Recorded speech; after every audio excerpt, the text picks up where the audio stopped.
Listen carefully because what I'm about to tell you will save you from the kind of pain that destroys people from the inside out.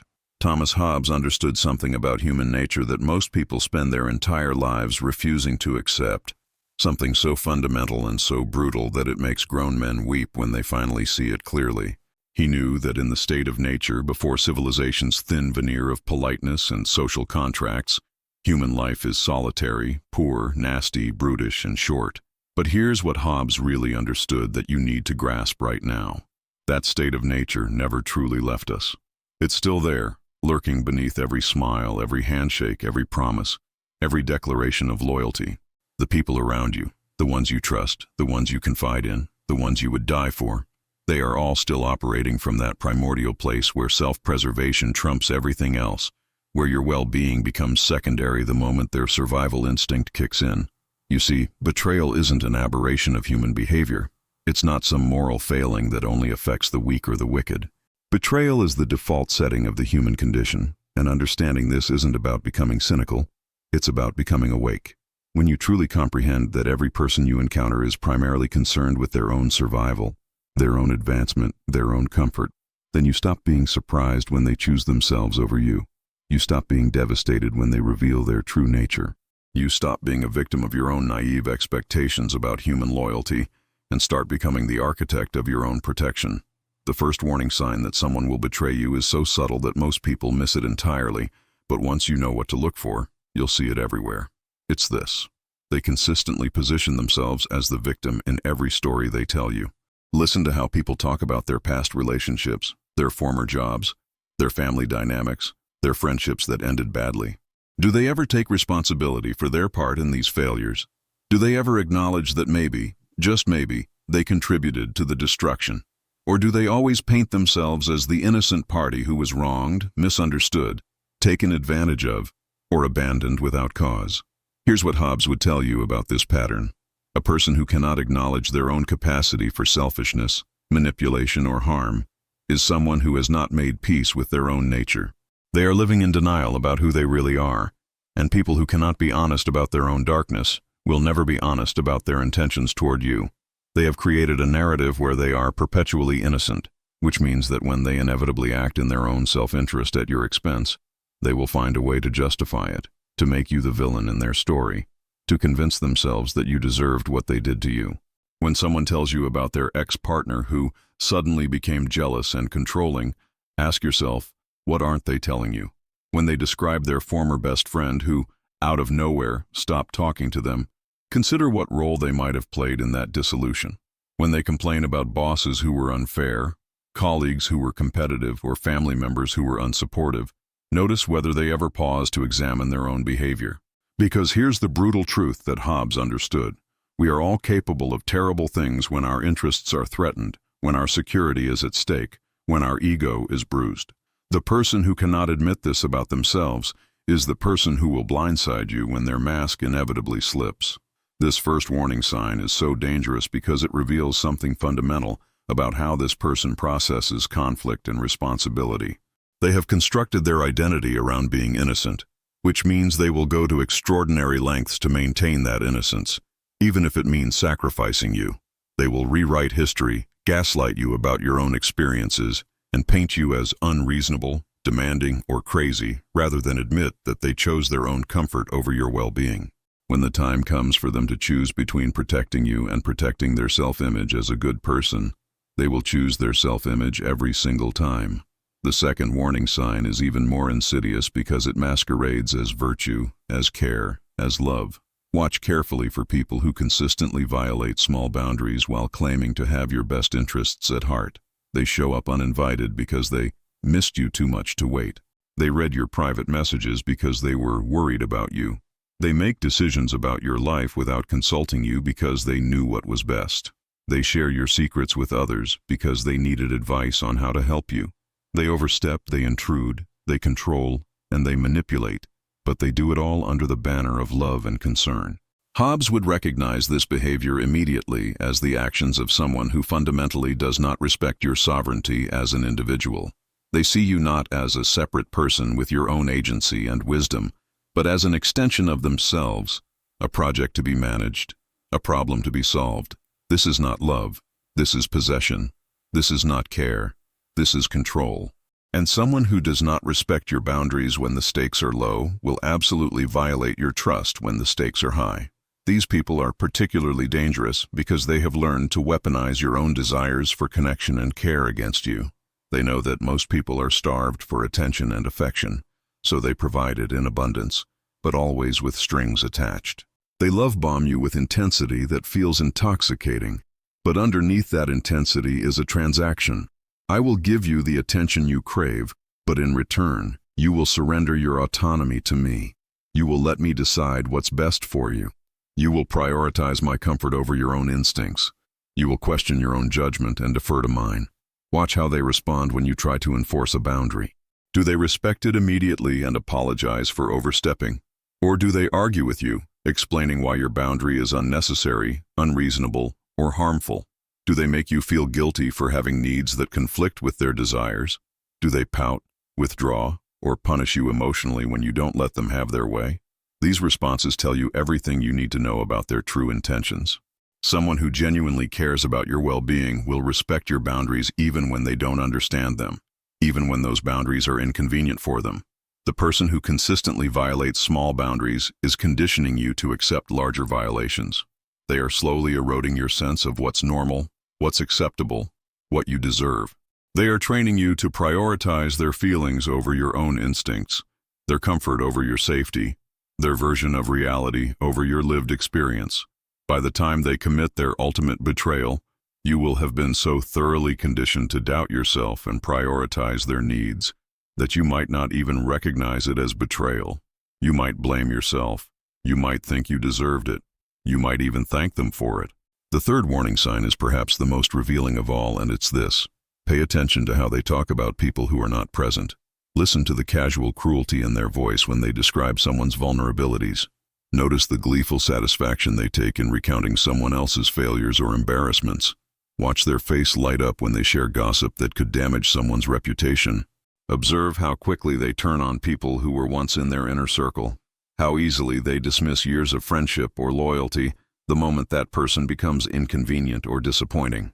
Hobbes understood that human beings are fundamentally competitive creatures, that we measure our own worth by comparing ourselves to others, that there is something in our nature that finds genuine pleasure in the suffering of those we perceive as rivals or threats. But most people learn to hide this ugly truth about themselves, to suppress it, to channel it in socially acceptable ways. The person who cannot or will not hide their casual cruelty toward others is showing you exactly how they will treat you the moment you fall from grace in their eyes. This warning sign is so important because it reveals their true capacity for empathy and loyalty. When someone can speak dismissively about a person who trusted them, who confided in them, who considered them a friend, they are showing you that their loyalty is conditional and their empathy is selective. They are demonstrating that once someone is no longer useful to them, once someone becomes a source of inconvenience rather than benefit, they are capable of incredible coldness.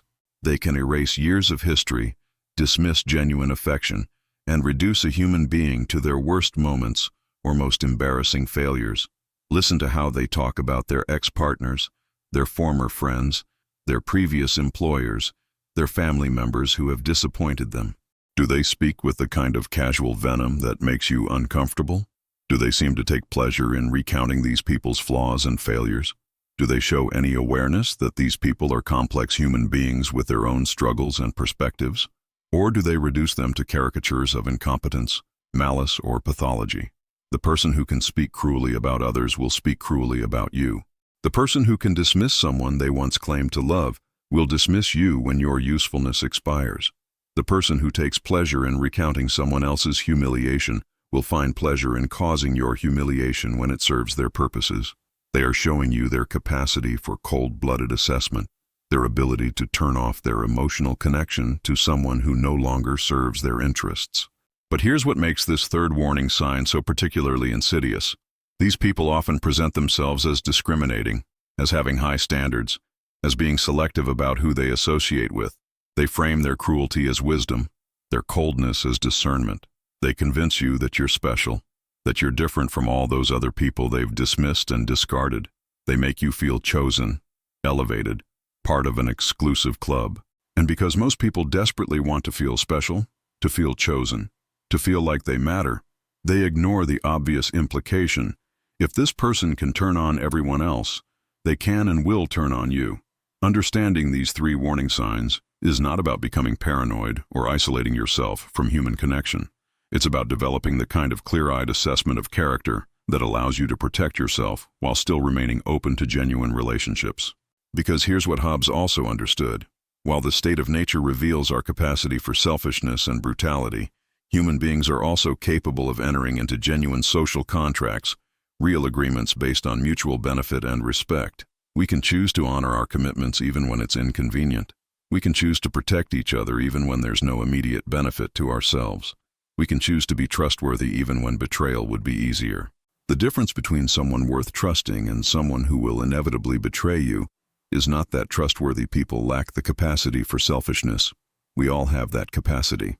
The difference is that trustworthy people have made a conscious choice to constrain their worst impulses in service of something larger than their immediate desires. They have developed the kind of character that allows them to keep their word even when keeping it costs them something. They have cultivated the ability to see beyond their own immediate interests to the long-term value of integrity and loyalty. You can identify these trustworthy people by looking for the opposite of the 3 warning signs I've described. Instead of always positioning themselves as victims, they take responsibility for their role in conflicts and failures. They don't make excuses or blame others for their mistakes. They acknowledge their own capacity for selfishness and work actively to counteract it. Instead of violating boundaries under the guise of care, they respect your autonomy even when it's inconvenient for them. They ask before they act. They honor your decisions even when they disagree with them. They prioritize your comfort over their curiosity, your privacy over their concern, your judgment over their advice. And instead of speaking cruelly about others, they maintain compassion and discretion even for people who have disappointed them. They can acknowledge someone's flaws without dehumanizing them. They can end relationships without destroying reputations. They understand that everyone they encounter is fighting battles they know nothing about, carrying burdens they can't see, struggling with limitations and fears that deserve compassion rather than contempt. But even as you learn to identify these trustworthy people, never forget the deeper lesson that Hobbes was trying to teach us. Your ultimate security comes not from trusting others, but from developing your own capacity to survive and thrive regardless of whether others choose to honor their commitments to you.